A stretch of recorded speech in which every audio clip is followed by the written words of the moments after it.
a wasteland full of dangerous treasure, and at its heart a pillar which will grant one wish to whoever reaches it. This modern Ukrainian fairy tale was released as a game in 2007. Set in the wasteland around the Chernobyl nuclear reactor, it would be easy to see S.T.A.L.K.E.R as a metaphor for the enduring legacy of the Soviet Union in Ukraine. But I think the truth at the heart of the game is more subtle than this. It's not really about the past, but the always already present. It's not about history, but rather something called hauntology.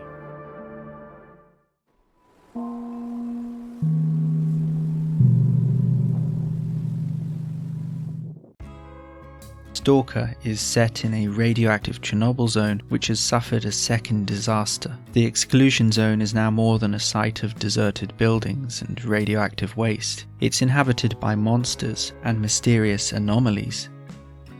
Inspired by the novel Roadside Picnic, the game focuses on stalkers, lone scavengers who enter the Chernobyl zone looking for valuable artifacts. At the heart of the zone, in the unreachable nuclear reactor, is a mythical wish granter. People have different views about Chernobyl in modern Ukraine. After the country gained its independence from the USSR in 1991, its cities began to fill with monuments dedicated to forgotten Ukrainians from history. A popular theme were memorials to the heroes and victims of the Chernobyl disaster. But remembering Chernobyl also involved remembering the USSR. Since the exclusion zone remained untouched, communist architecture has been preserved. A site of Ukrainian national identity is also a time capsule of the late Soviet world. The political tensions around Chernobyl are reflected in the S.T.A.L.K.E.R games. Rival ideological factions fight for dominance in the wasteland.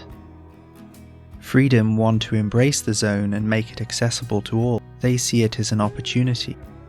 Duty want to control and defeat the zone's monsters. They view it as a threat.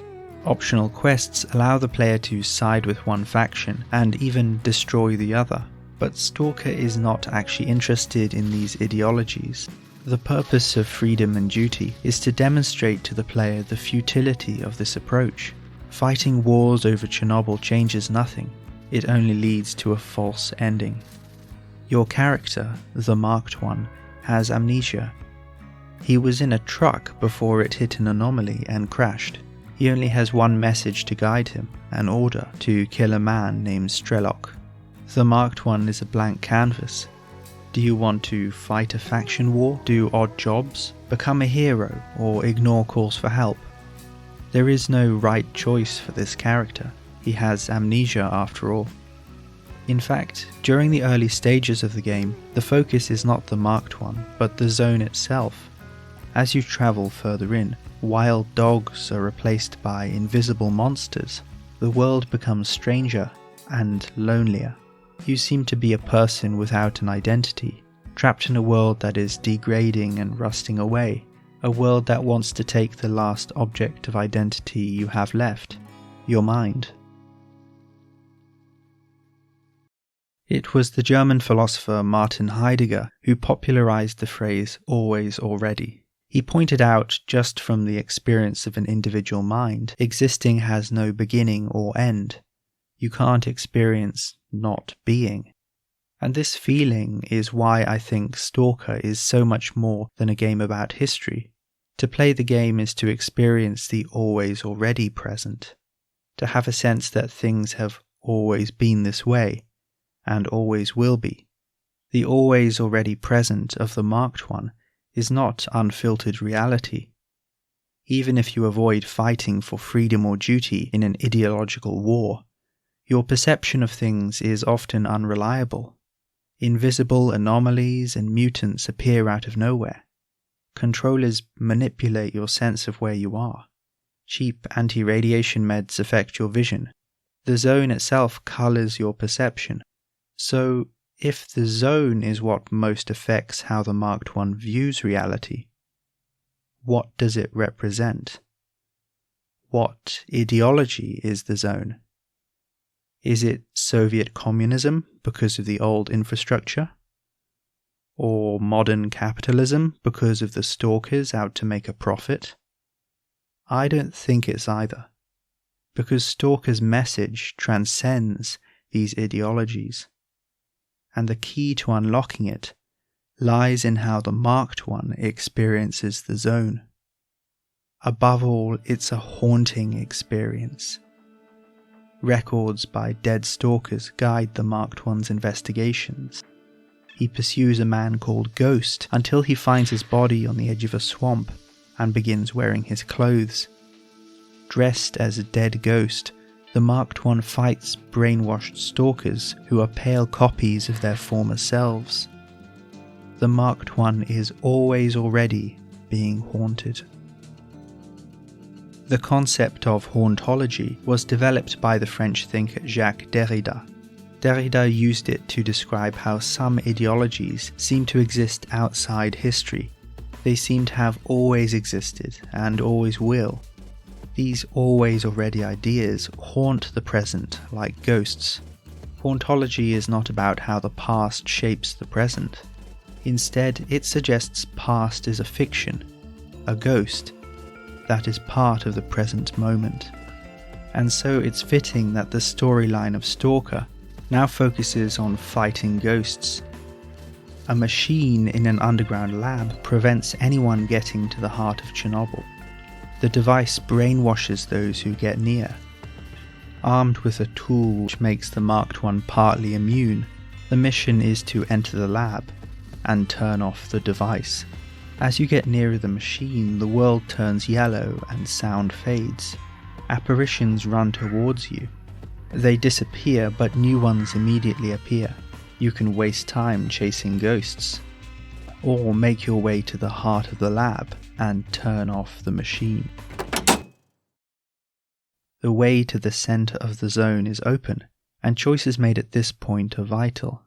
Either the Marked One buys into the myth of the wish granter and immediately heads towards Chernobyl, or you pursue an obscure little quest simply called Find the Guide. It's often said post-communist societies, for example Ukraine, are characterized by myths. Whilst in Western Europe the Renaissance and Enlightenment criticized and deconstructed a religious mythological worldview, the Soviet system just replaced one group of myths with another. As the USSR collapsed, it left behind societies where people instinctively turned to historical and political mythologies when faced with problems. And Stalker is a game about choosing to embrace or reject mythologies. If you decide to immediately go to Chernobyl, believing the wish granter myth, you will make your way through the city of Pripyat and deadly levels of radiation. If you manage to reach the wish granter, your character will make a wish dependent on your actions in the game. If you've betrayed people in the zone, you make a cynical wish. Humanity is corrupt and must be destroyed. At this point, images of sickness, war and death flicker on the screen. The game ends with you alone in darkness. A nondescript playthrough leads the Marked One to wish for immortality. At this point they are turned into a statue. An aggressive playthrough leads to the wish, I want to rule the world. At this point the Marked One's consciousness is sucked out of his body and absorbed by the wish granter. If you spent the game acquiring money, then the Marked One wishes to be rich. Nuts and bolts begin to fall from the roof. They look like gold coins. Suddenly the roof collapses on the player, ending the game. Now at this point you'd be forgiven for thinking that the problem is how you've played the game. If you avoid fighting the duty freedom war, befriend everyone, and avoid collecting too much money, the Marked One wishes for the zone to disappear. At first it seems like your wish is being granted. The Marked One relaxes, closes his eyes and smiles, but when he opens them again, he is blind. Each of these false endings punishes the player for believing in the myth of the wish granter. Stalker's message is that the kind of ideology you pursue is not the issue. It's ideology itself. Mythologies promise to fulfill your desires, but only distort your reality and betray your trust. To achieve the true ending, you must avoid being seduced by the myth of the wish granter and go and meet the guide. The guide will send you to the doctor. These characters heal your mind and show you the way to resolving the Marked One's quest for identity. The Marked One is Strelok, and Strelok and his friends were on a quest to uncover the mystery of the zone. They penetrated the Chernobyl reactor, only to be stopped by a code-locked door. During the retreat, Strelok was injured, and his friends, including Ghost, later died. With a new mission and identity, Strelok discovers a secret stash with the code to the locked door. Again, you make your way through the outskirts of Chernobyl and into the reactor. A small ladder leads to a floor above the wish granter. This is the room where the myths are controlled. Strelok looks beyond the mythology of the wish granter and discovers the power behind it. And it's only at this point you start to receive proper answers. A powerful force inhabits the Chernobyl reactor. It can control and brainwash people. It used the brainwashing machine to prevent people reaching the reactor. Now it uses the wish granter to control and manipulate people. The force makes a final offer to Strelok in the control room, to join it. Having unmasked the power behind mythology, you can become part of it, but this will come at the cost of your individual identity.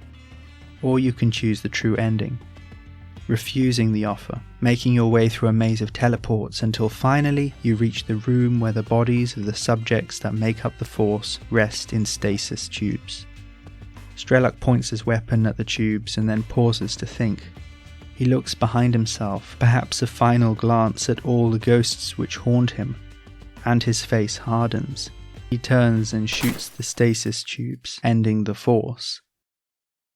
A moment later he's in a field with sunlight, real grass, a dragonfly. With no ideology or mythology to hide behind, he wonders if his choices were right, but in the real world, no one has all the answers. I don't know whether I was right or wrong. I guess I'll never know, but I made it, and I guess I should be thankful for that. Throughout the game, Strelok has been haunted by nightmares every time he falls asleep. Now, for the first time, he lies down in the grass and sleeps peacefully, asleep without dreams. S.T.A.L.K.E.R is a story about unmasking the power behind a myth. Playing it is to experience an always already present that seems to have no end or beginning, an existence haunted by myths and ideologies. To escape this condition, the player needs to tread a careful path through a wilderness of dreams and nightmares. In a post-Soviet world where people instinctively turn to mythologies, S.T.A.L.K.E.R is a voice in the wilderness, a call to deconstruct and criticize, not because it provides all the answers, but because sometimes the best and most meaningful thing we can say is, I guess I'll never know. Please like and subscribe if you enjoyed this video. I wish you a calm and peaceful day.